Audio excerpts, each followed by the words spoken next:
South ఇండియాలోని అతి తక్కువ ధరలకి రత్నాలనందించే ఏకైక సంస్థ 6JVR. చేవెళ్ల బస్సు ప్రమాదంలో దాదాపు చనిపోయిన వాళ్ళంతా కూడా తాండూరుకి సంబంధించిన వాళ్లే.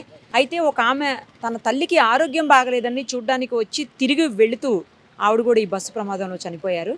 నాగమణి అనే ఆమె, వాళ్ళ బ్రదర్ ఉన్నారు. ఒకసారి ఆయనతో మాట్లాడదాం. ఏం జరిగిందండి? ఎప్పుడు వచ్చారు ఆవిడ? ఎలా వచ్చారు? అసలు ఏంటి? సిస్టరు హైదరాబాద్ నుంచి శుక్రవారం నైట్కి వచ్చింది మేడం. మా అమ్మ ఆరోగ్యం బాగాలేదని చెప్పి చూడడానికి వచ్చింది ఆమె. శనివారం నాడు ఆదివారం నాడు హాలిడే ఉంటుందని చెప్పి ఇక్కడనే ఉన్నది. ఆదివారం అయిపోయినాక మార్నింగ్ వాళ్ళు మళ్ళీ తిరిగి ప్రయాణం అయింది. అమ్మని చూసి ఉదయాన్నే వెళ్ళిపోయింది మేడం. పొద్దున బస్కు 4:40కి బస్ ఎక్కించినాం మేము. మాకు 6:45కు అట్లా మాకు కాల్ వచ్చింది, ఇట్లా బస్ యాక్సిడెంట్ అయిందండి. అంతలోపటినే ఫోన్ చేసేసరికి రింగ్ అవుతుంది కానీ రెస్పాన్స్ లేదు. ఇక అక్కడ ఉన్న వాళ్ళు మాకు మళ్ళీ ఫోన్ చేశారు, వెంబడే వెళ్ళిపోయినాం మేము. ఆమె హౌస్ వైఫ్ సార్. హస్బెండ్ కూడా ఇంటి దగ్గర వ్యవసాయం చేస్తాడు. పిల్లలు 2 ఆడపిల్లలు, ఒక మగ పిల్లవాడు.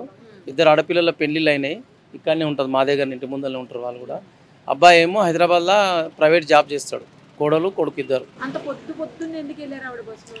ఆ బాబుకు చిన్న పిల్లవాడు ఉన్నాడు మేడం. వాళ్ళిద్దరు జాబ్కి వెళ్తారు కాబట్టి ఆ పిల్లలని సంరక్షణ ఈమెనే చూస్తుంది, ఇంటి దగ్గర ఉండి చూసుకుంటుందని. ఉదయాన్నే వాళ్ళు 10 గంటలకు డ్యూటీకి వెళ్తారు కదా, అంతలోపు పోవచ్చు అని చెప్పి మార్నింగ్ వెళ్ళిపోయింది మేడం. 52 ఉంటుంది మేడం. మా మదర్కు బాగలేదని, నా సొంత చెల్లెలు. మదర్ అమ్మకు ఆరోగ్యం బాగలేదు, ఆమె చూడడానికి వచ్చింది అని. అట్లా తిరిగి వెళ్తున్నారు. 2 డేస్ ఉన్నది అమ్మ దగ్గరనే. శుక్రవారం నైట్కి వచ్చింది, శని ఆది ఉన్నది, ఆదివారం రాత్రికి ఉన్నది, ఎర్లీ మార్నింగ్ బస్ ఎక్కింది.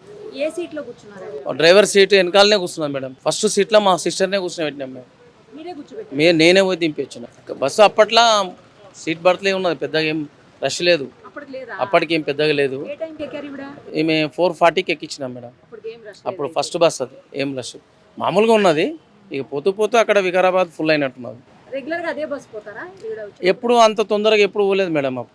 ఈసారే ఫస్ట్ టైం అట్లా పోయిందండి. ఎప్పుడు 7:30కి 8కి అట్లా పోతుండే. అది దురదృష్టం. ఇక ప్రభుత్వం నుంచి 7 lakhs ఇచ్చారు మేడం ఎమ్మెల్యే గారు.